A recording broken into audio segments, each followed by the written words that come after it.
Hello and welcome to episode 42 of the Dynamo Football Bookclub. This week we are doing The Foot of the Chameleon by Ian Hawkey. It is a book about African football. Yes, from 2009. And Ian Hawkey, of course we had him before. You hated his guts, Al. He wrote the Di Stefano book. Do you like him anymore now? Yeah, I do a bit, to be honest. I thought this is pretty solid. Yeah, he comes across as a nice fella in this book, I think. With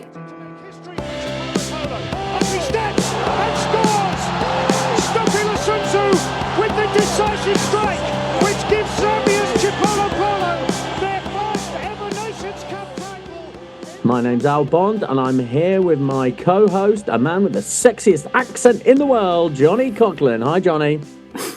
Hi, Al. How are you? Yeah, I'm good, Johnny. You told me your accent was the sexiest in the world once. Well, not specifically mine. Let me state that without. But the Irish accent was voted by such and such a magazine, like a big magazine, you know, like a big magazine, a big Irish magazine. No, Vogue or something like that. I can't remember what it was, but it was something like that. And for the record, I'm not sure. My particular, like to you, all Irish accents are obviously the same. I've heard you doing an Irish accent. I can do it. What's not sexy about my accent, though, Johnny? Aye, that's pretty hot.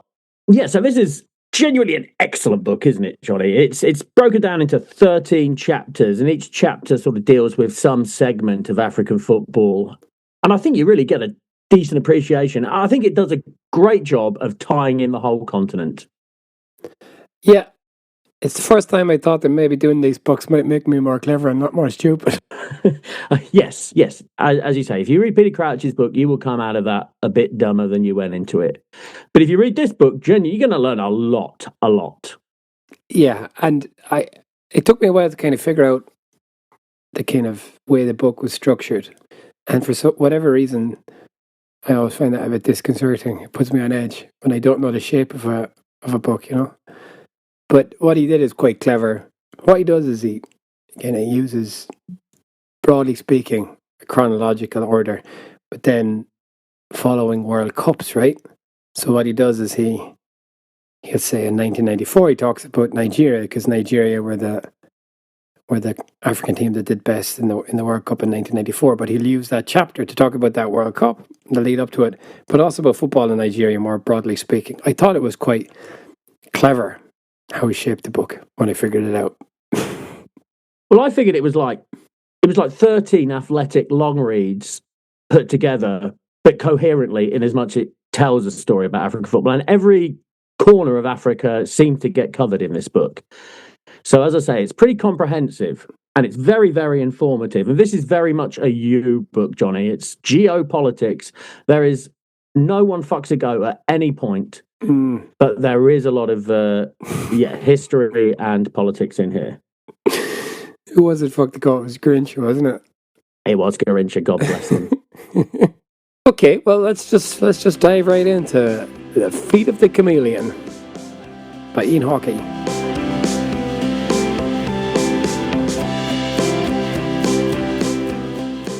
The meaning of the title is not immediately evident what it means, right? But it's to do with how... It's about touch, isn't it? Like a touch. He says Michael Essien has the foot of a chameleon.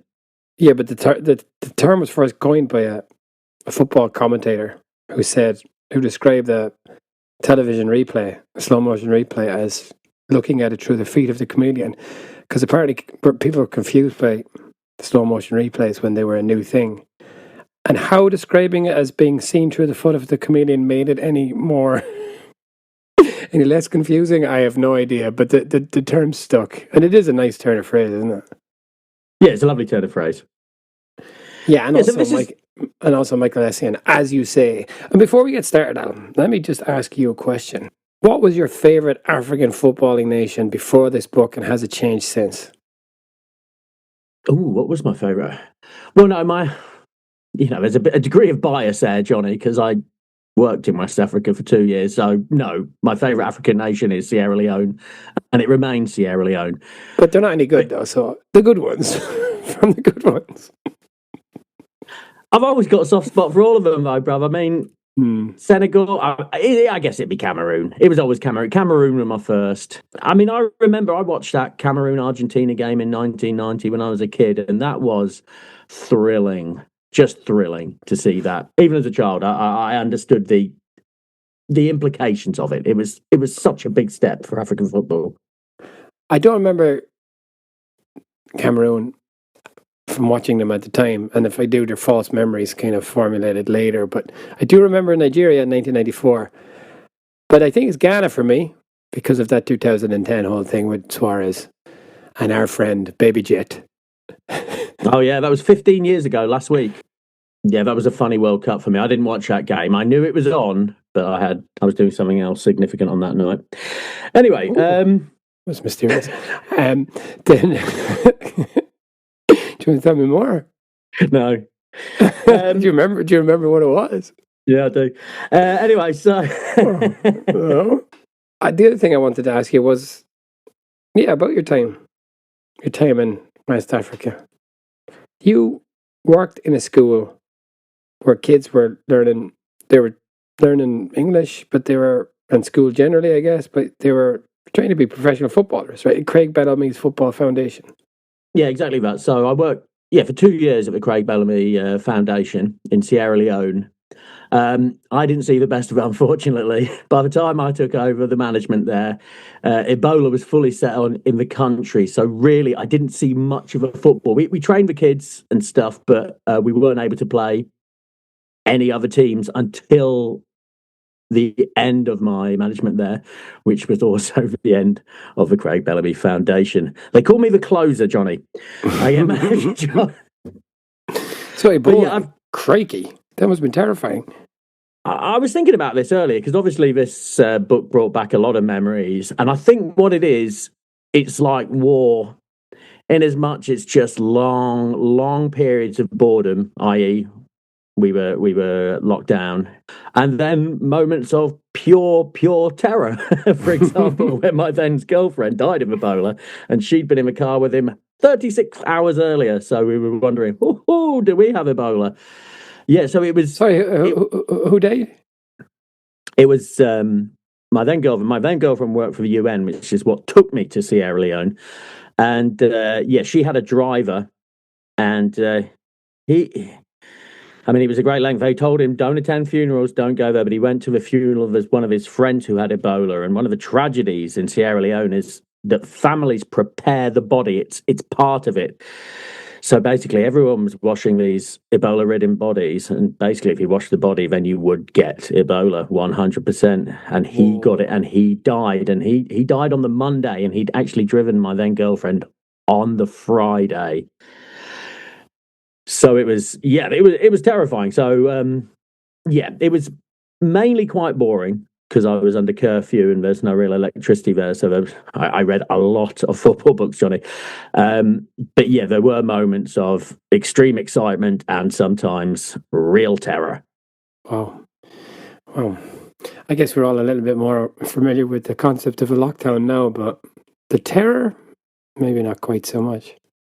Yeah, COVID isn't as terrifying as Ebola. There's no doubt about that. You're not going to bleed out through your fucking eyes. Ebola, it's just, not a good way to go. Anyway, I'm going to... It took a dark turn there. You told us before about that your boy Bundu is playing for Plymouth. And did any of the other kids have been playing internationally within Africa or in Europe? The last I checked, there was a young lad called Rodney Michael who was pretty decent, and he went to Orlando City, but the last I checked, he was playing in the Bulgarian second division. But again, you're getting paid to play football, right? It's a win. And believe you me, you're getting paid more than anyone in Sierra Leone is getting paid. Yeah, because Sierra Leone is extremely poor, right? Yeah, one of the poorest 10 nations on earth, I believe. It's next level poor. Anyway, Johnny, I'll scatter my insights into this. As I say, I have a very, very narrow knowledge of this, but it's quite deep. But yeah, I lived in Africa for 2 years, but unfortunately it was only in Sierra Leone, and I've literally never been to any other African country, not even one. Just Sierra Leone. So it turns out football was invented in Africa.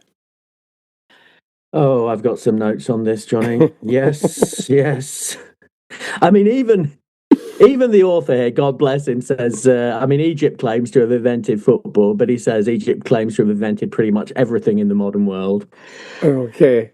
And their evidence of this is there were balls in tombs. Stone balls. So there you go. You know, you invented a ball, you invented football, didn't you? There's no hieroglyph of a fella doing an around the world. No, there's not. And I think someone else tried to fashion the ball out of the fatty tissue from a hippo's neck, I'm told. Yeah. And they also tried to claim football, but I'm not having it, sir. I'm not having it. No, doesn't pass muster for you, no. I think it's safe to say it was not invented in Africa. And I'd like to say it's actually not been played in Africa very long.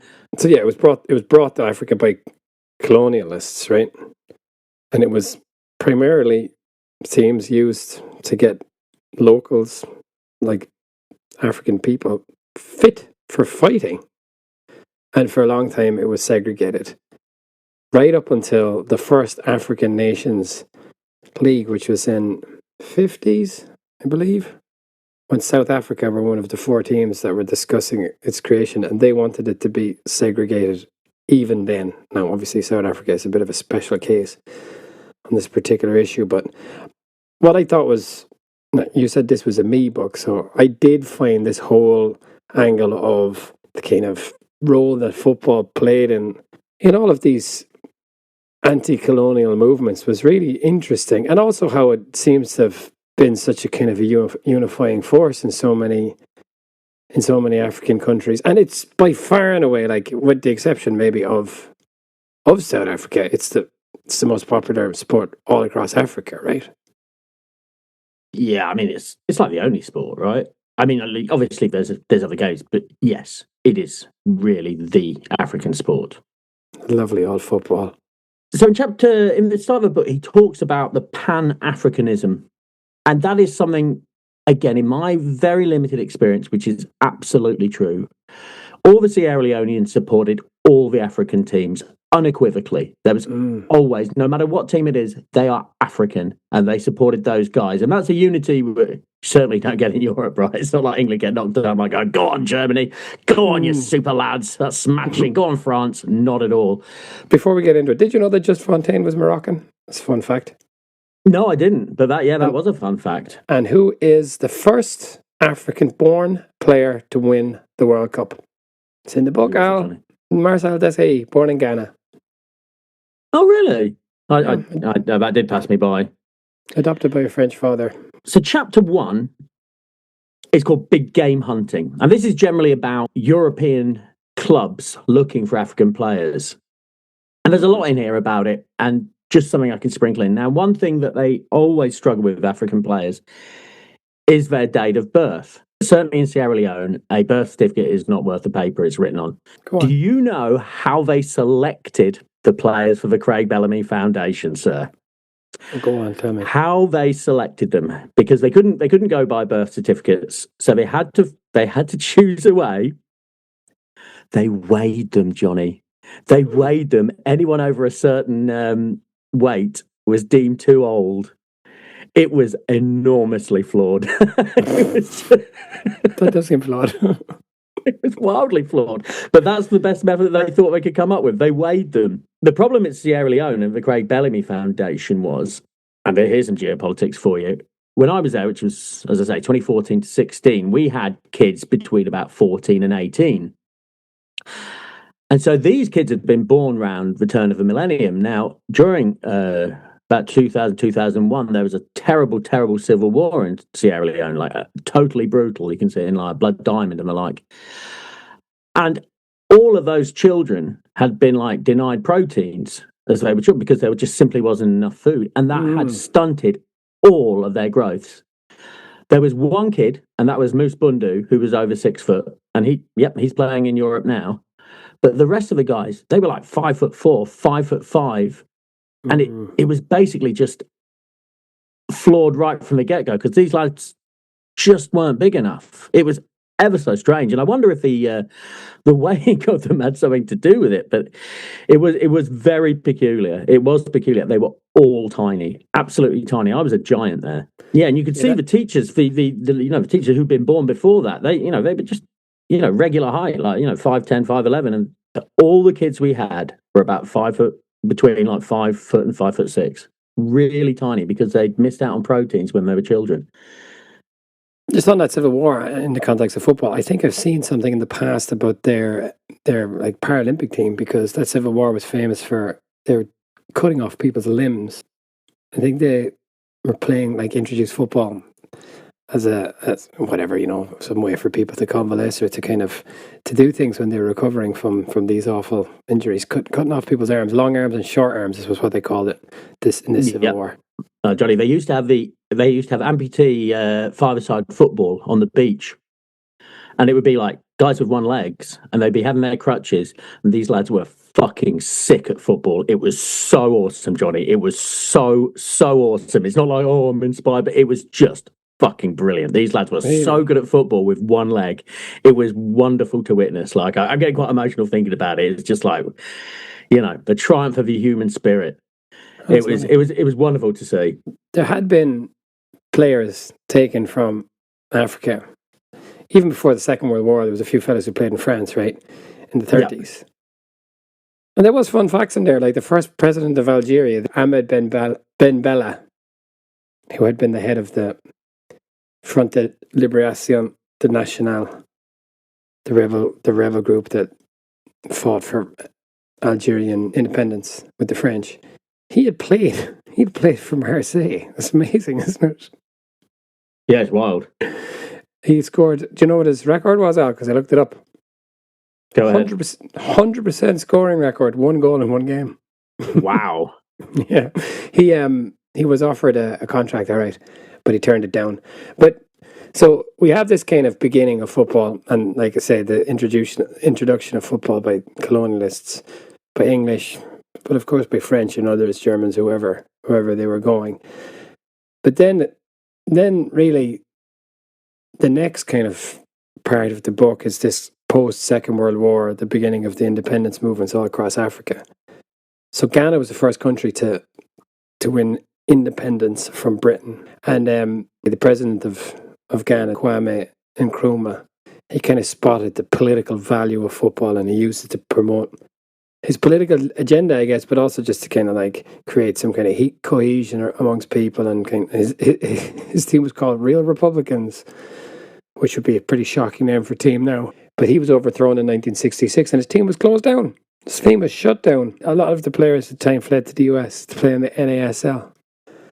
But that's amazing, and I found all that stuff really, really interesting. And there's a chapter on the role of football in the Algerian War of Independence, but specifically the Front de Libération Nationale, the FNL, how they established a team for like an independent Algeria before Algeria was independent.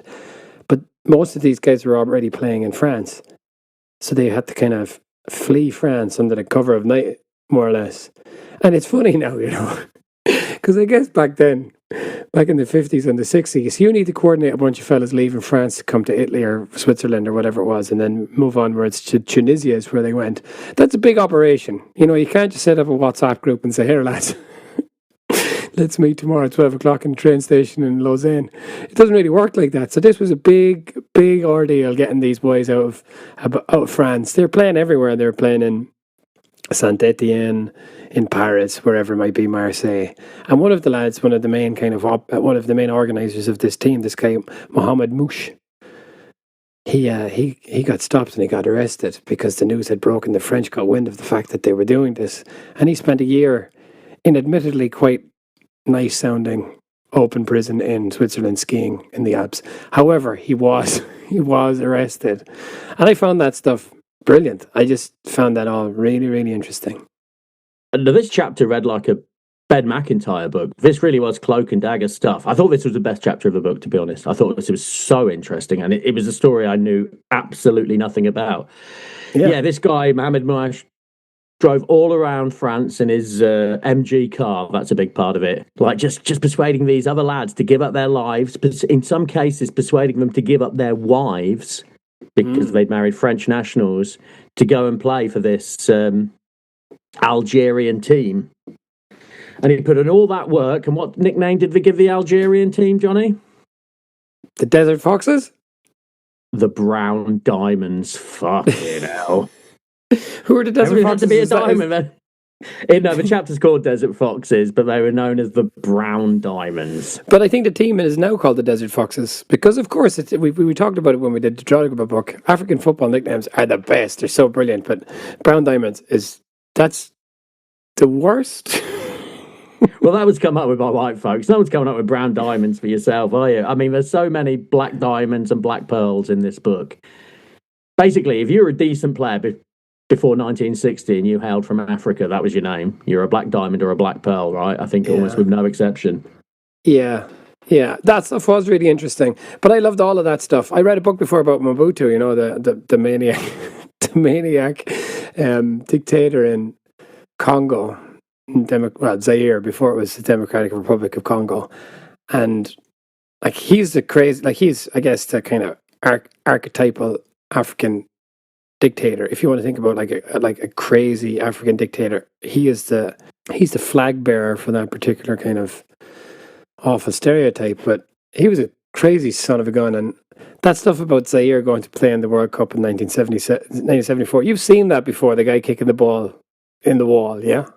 Yeah, well, it's one of the all-time like World Cup moments, isn't it? Like, I love my Mount Rushmore, but it's like a Mount Rushmore for World Cup moment, isn't it? Like the lad just booting away the free kick, lovely stuff. But the book kind of put a few more, I'll put some more context there, right? Yeah, absolutely. Because they've been battered by Yugoslavia, and they were Mobutu had given this massive send-off. They're off the World Cup in 1974. He got this massive send-off, and they're battered by Yugoslavia. Then when they're playing against Brazil, he kind of told them, you need to keep this to 3 goals or there will be trouble. And these guys were all summons to Mobutu's palace when they got back anyway. So when the fella kicked the ball out of the... he kicked away the free kick, ran out of the wall, kicked away the free kick. Yeah, it's quite sad, isn't it? He was. Well, he claims it's time wasting, but honestly, Johnny, I call bullshit on that. Like, yeah, that's why I did it. I wanted to waste time. No, you're embarrassed, and you just want to make an excuse. I had to do it. I would have been tortured by the president. No one else. Well, maybe, but I call bullshit on that, Johnny. I think he just got excited. He's full of shit. That Zaire shirt is nice, isn't it? Oh, really? Not well. All those old shirts are nice. All the old shirts are nice, apart from that Cameroon shirt without the sleeves. Not the fat man's friend. Oh yeah, that was they talked about that in the book. Yeah, they did. Yeah. Can I just want to reference the White Witch Doctor chapter, which is in reference to like how so many of the African teams have European managers, and it was absolutely fascinating. I thought to read why this was. And a lot of the players are saying it's because a European manager is not going to pick on tribal loyalty or like they won't have biases. Celestine Babayaro says it's important that the boss has a big car. And sometimes, I mean, I'm going to refer back to my time in Sierra Leone. When I was in Sierra Leone, the national team manager was fired. And the only person in the country who had the necessary coaching requirements was the coach of the Craig Bellamy Foundation. So he got the national team management gig by default almost. He was the only guy in the country with the qualification. He was a Northern Irish lad. And my word, was he unprepared. He was just so out of his depth. It was wild. I went to like one game and just he stood there and was barking away like it's just like, I know you. And I know what you're like. I cannot believe you could get to be a national team manager. But yeah, it's absolutely wild. And there is a whole like raft of international managers who just do lots and lots of African teams. Hervé Renard being the one. Can you picture Hervé Renard in his white shirt, handsome long hair? Ooh. Yes, he was with Ivory Coast when they lost to Zambia, I think. There's another fun story about an English manager, Jeff Butler, and he managed Al Ahly in Egypt, who are unquestionably the biggest team in Africa, and also the Kaiser Chiefs, who are arguably the second biggest team in Africa. And he claimed to have used to play for Norwich, but no, his name was Jeff Butler, but he was never the guy that played for Norwich. He was a total imposter, and he got the biggest jobs in all of Africa by just claiming to have played for Norwich in the 60s. That's nuts, isn't it? Just a chancer. Just a chancer. But some of these guys, they've managed like 5, 6, 7, 8 national teams. Do you remember when Sven went? Did he get 2 million just to go to the World Cup? Was it with Ivory Coast? Yeah, he was Ivory Coast, yeah. When we did the Sven book, he was such a chancer, but I'd say some of these boys, like this John Butler guy or Jeff Butler, some of these guys must be total fucking hucksters, like. Yeah, but I don't half admire them, Johnny. I don't half admire them. After they kind of after he deals with the origin story and some of the stuff about the coaches, then he goes kind of country by country, kind of tracking the timeline of the World Cups. Shall we look at a couple of countries and just see what their football history is? Yeah, absolutely. I'd like to talk about Cameroon. Did you realise that they were comparatively small population-wise? I didn't realise what an underdog they are, Cameroon, considering how significant they are. For every Cameroonian, there's 7 Nigerians. It's poor as well. It's very poor, so it's a bit of a mystery. You know, there are countries that outperform their population size, Uruguay being one, Croatia is another. But Cameroon is dirt poor. Like, it's very, very poor. But anyway, they've done brilliant. They've done brilliantly. As I said, they got to the quarterfinal in 1990. Since, of course, eclipsed by Morocco. He talks about Cameroon in the context of the 1990 World Cup, and it's fun because a lot of focus is on Roger Milla. And, of course, I knew that he was the oldest player to score in the World Cup, but I didn't know that the president of Cameroon signed a decree to bring him out of retirement. He was off playing tennis and football kind of part-time in Réunion Island, which is still a French colony off in the Indian Ocean, east of Africa. So that's what he was doing, and they called him back, and all the players in the team were a bit pissed off that this old fella was coming back, but Old Gaddafi, as was his nickname. Old Gaddafi, because he was such a miserable sod. Yeah, that was funny, I didn't know this either, Johnny. I thought he'd been plucked from sort of nowhere, and it was a wonderful story. But he'd been African Footballer of the Year in the 70s. This was a guy with a really strong track record, and one that I didn't know about. And this is how his little dance of a corner flag was described in a Cameroonian newspaper. It wasn't quite a samba. It was an erotic dance with the corner flag, finishing with the hand down by the groin to show the virile way the defence had been pierced. Yes, please. Have you ever done that this dance? This is my department. Yes, absolutely. Who hasn't done that little dance by the corner flag upon scoring a goal? Yeah, it's a nice one, isn't it? It also gave me the opportunity to go back and watch the tackle on Kanigia by Massing. Did you go back and watch this tackle, Johnny? No, I did go back and watch some of the goals, but I didn't watch the tackle. Is it terrible? I fucking audibly whooped in a coffee shop. It is absolutely savage. It's so much fun to watch. I mean, I remember, well, I sort of don't remember at the time, but Kanigia skips past 1. Oh, he goes past 2. The commentators, he's got away from him, got away from 2. And then this lad Massing comes out and fucking clears him out like you've never seen before. So they really went quite close to beating England. Yeah, they did. Yeah, we'd be 2-0 down. Yeah, that's the story of Cameroon. I thought that was fun. And then there's a lot about all Eto'o. Yeah, there's quite a lot about South Africa, because obviously this book was written in 2009. So I would imagine he wrote this book because the World Cup was coming up in 2010. But obviously we don't get to hear about any of that. There were some interesting things in South Africa. Like obviously... Like all this Lucas Radebe and Benny McCarthy stuff. Lucas Radebe was a freedom fighter. Like going off hijacking cars and stuff. He got such a nice face. But poor Benny McCarthy was just hanging around with his 10-year-old friend, and the kid got shot dead by a stray bullet. Awful. Yeah, it sounds absolutely brutal. There was a ref called Screwdriver. Why was he called Screwdriver, Johnny? Because people stabbed him with a screwdriver. There it is. Yeah. So there's a fella called Smiley Musa, Issy Musa, and he was playing all that stuff about segregation. It's so unbelievably daft. So there was the during apartheid, of course, football was segregated about everything else, like everything else. But then eventually it was actually kind of eased before other things in society. And they got to a point where there was competitions. Like there was a white team playing a black team, an Indian team, and a coloured team. Like this is all so daft.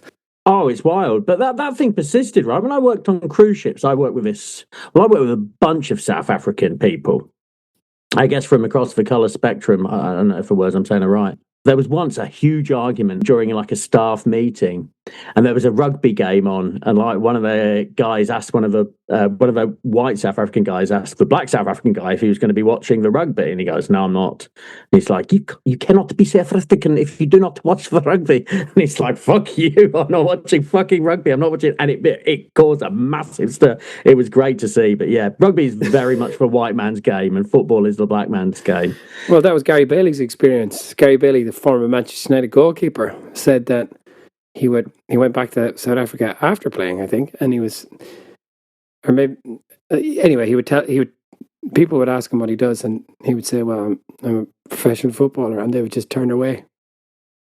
Yeah, it seemed to me though he went back during the whilst South Africa was still a pariah state, so bad Gary Bailey.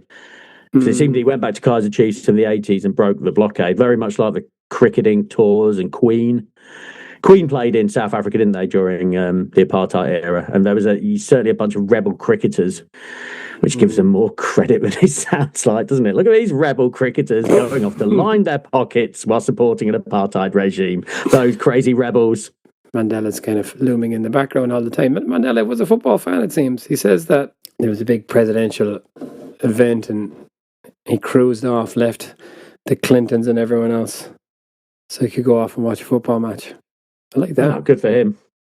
Oh, there was one nice African phrase as well, harking back to the last episode and footballing terminology, chimbela. Do you remember what a chimbela is, Johnny?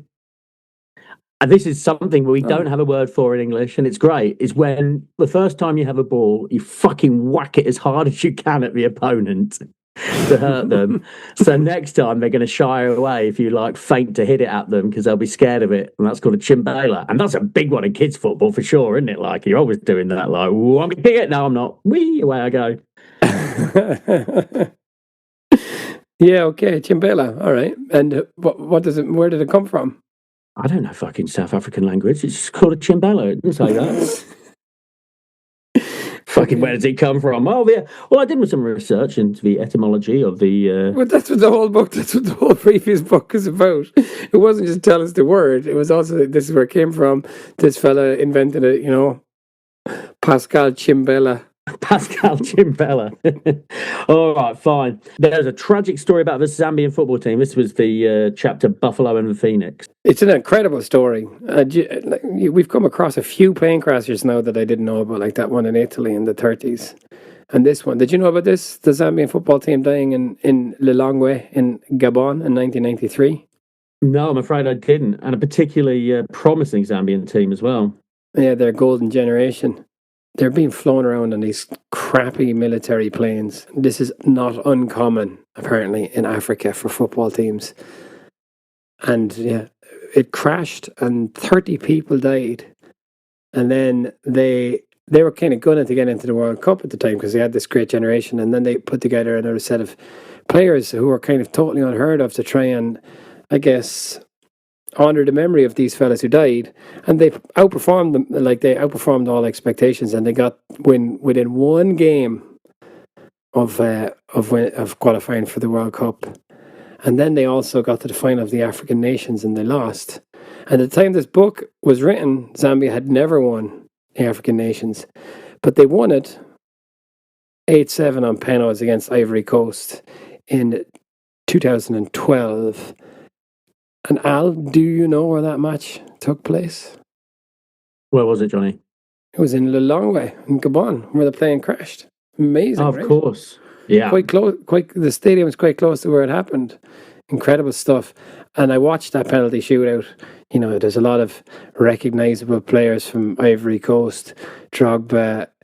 Gervinho actually missed one of the penalties. Incredible. Both teams score 7 penalties in a row. And then there's, as in 7 each. One of the goalkeeper for Zambia scores the coolest penalty you'll ever see. And there's one penalty that I think it must have been a mishit that went so far into the top corner. I don't think I've ever seen a penalty like it. It looks so unusual. It looks like it's going over. It's funny that penalties so rarely go into the top corner like that.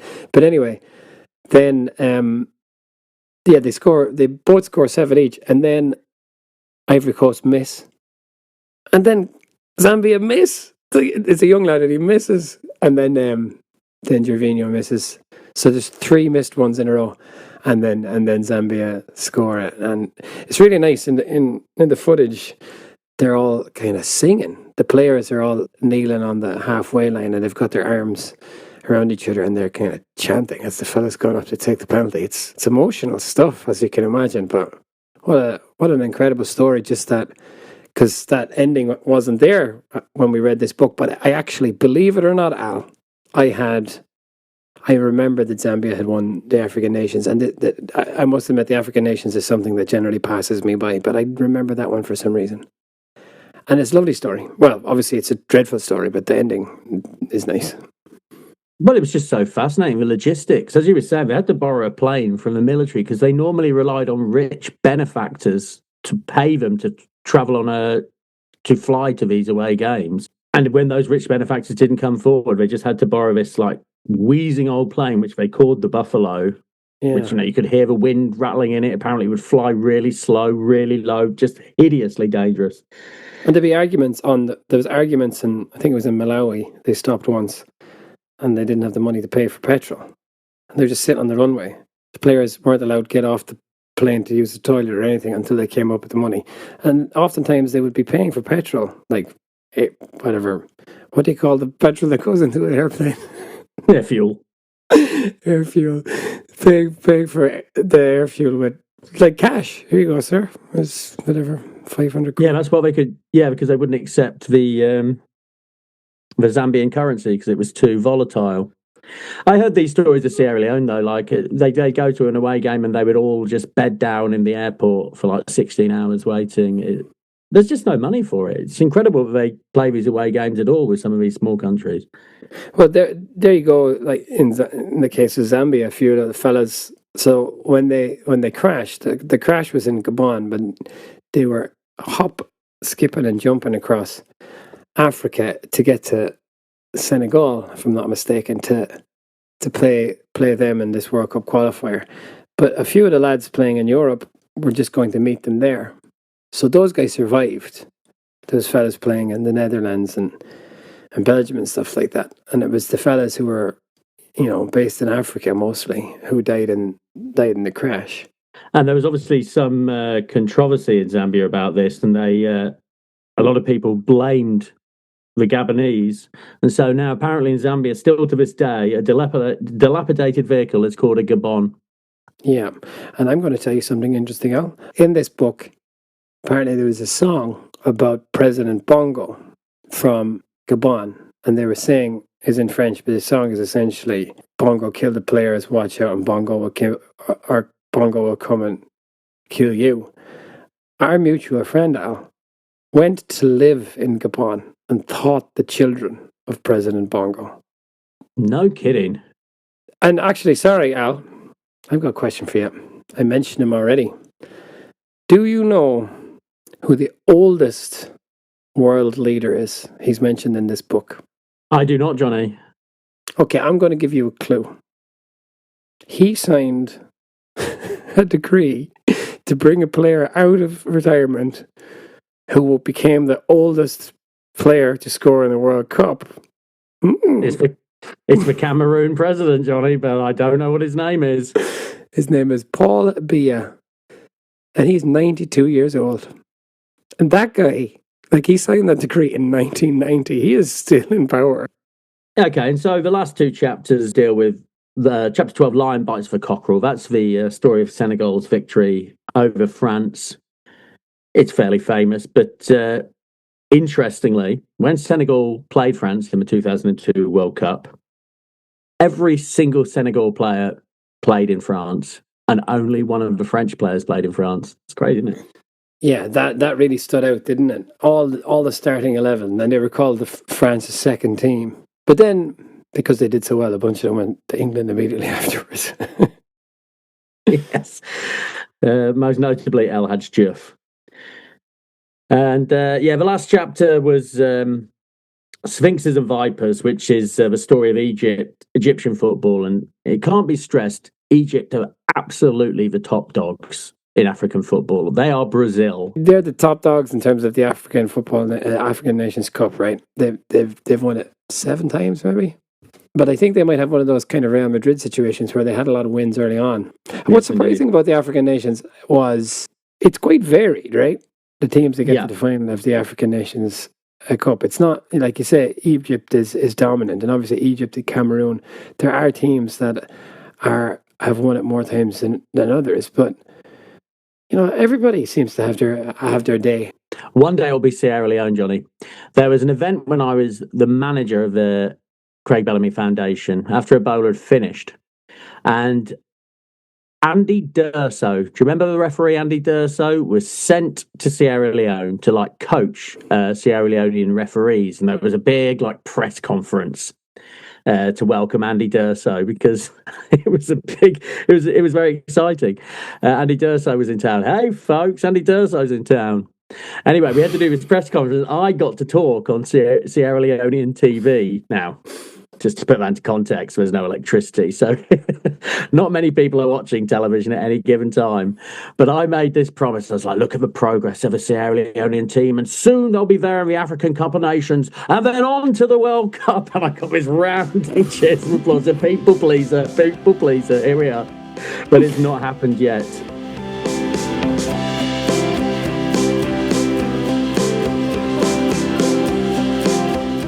What's the nickname of the Sierra Leonean football team? Yeah, the Leone Stars. That's it. They've got a lot of cool names. Just on that, what are the Black Stars, which is Ghana team? Their under 21s are called the Black Satellites, and their under 17 team are called the Black Starlets. That's nice.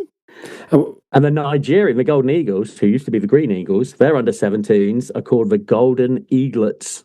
The Black Stars are named that because that was the name of the shipping line that was bringing former African slaves back to West Africa. It's cool, isn't it? Oh yeah, they were going back to Monrovia. That comes up in the George Weah. Okay, well this is the book. As you said, this kind of, like you said, it was written for the 2010 World Cup, but there is a little epilogue for the 2010 World Cup. Did you see that? Maybe it's not in your version. Maybe I got a better version of it now. No, I saw the epilogue. So what's your favorite African football name? It's hard to beat the Indomitable Lions, I think. Oh, I'm going to go for the satellites. The Ghana Satellites. I think that's lovely. Just a little mini star. It's a satellite. Okay, so how many satellites do you give? How many black satellites do you give this? Yeah, well, this is a difficult book to talk about because it jumps around from chapter to chapter. But man, it's informative, and I really feel like I've lost something. I give this 4 lovely starlets, 4 satellites. Why do I ask you first all the time? Because that's what I was going to give it. It sounds like I'm just copying you. I would say, honestly, most of the books that I've read in this, I wouldn't read were it not for the fact that we do this podcast. But I would read this book in any circumstances because, yeah, like you say, this appeals to me, the content, on so many levels. Yeah, it was great. It was great, and I thought it was really informative without being too dense. It was entertaining in parts. The guy was really into it. He was really, I always find that kind of that infectiousness comes across sometimes if a fella's really into what they're talking about. And I thought he did a good job there. Yeah, absolutely. I mean, he's worked in African football before, and this shines through. This is really well informed, really interesting, and really well written. There's some beautiful writing in here as well. Yeah, absolutely. Yeah, excellent book. Go read it, folks. Yeah, 4 satellites. Okay, what's next, Al? So next is only Ray Parler's autobiography, Johnny, The Romford Pele. This will be a bit more light-hearted, I should think. There'll be no tragic air disasters in this, hopefully. We're going to have to read about Arsene Wenger getting rid of ketchup for about the 20th time on this podcast, though. Did he get rid of ketchup? I might skip the ketchup chapter.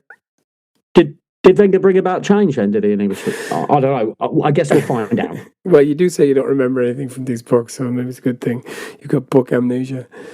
Yeah, and Al, this one was recommended to us by Chris Etchingham. So thanks, Chris, for recommending the book. Thanks, Chris. And we will take any recommendations anyone would like to throw at us on our social media channels. Yeah. All right. Well, thanks, Al. And thanks Ian Hawkey.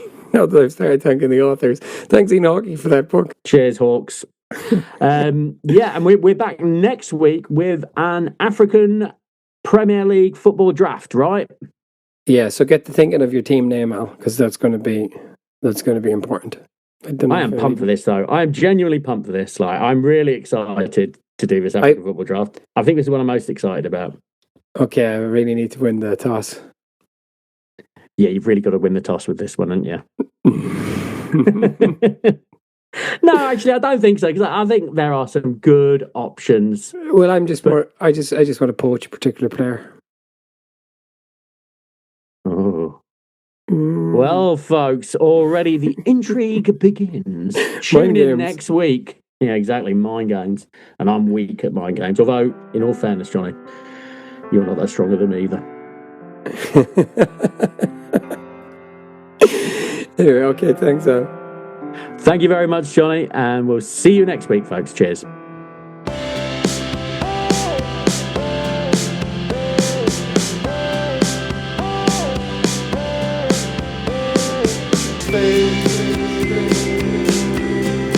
Let your body spin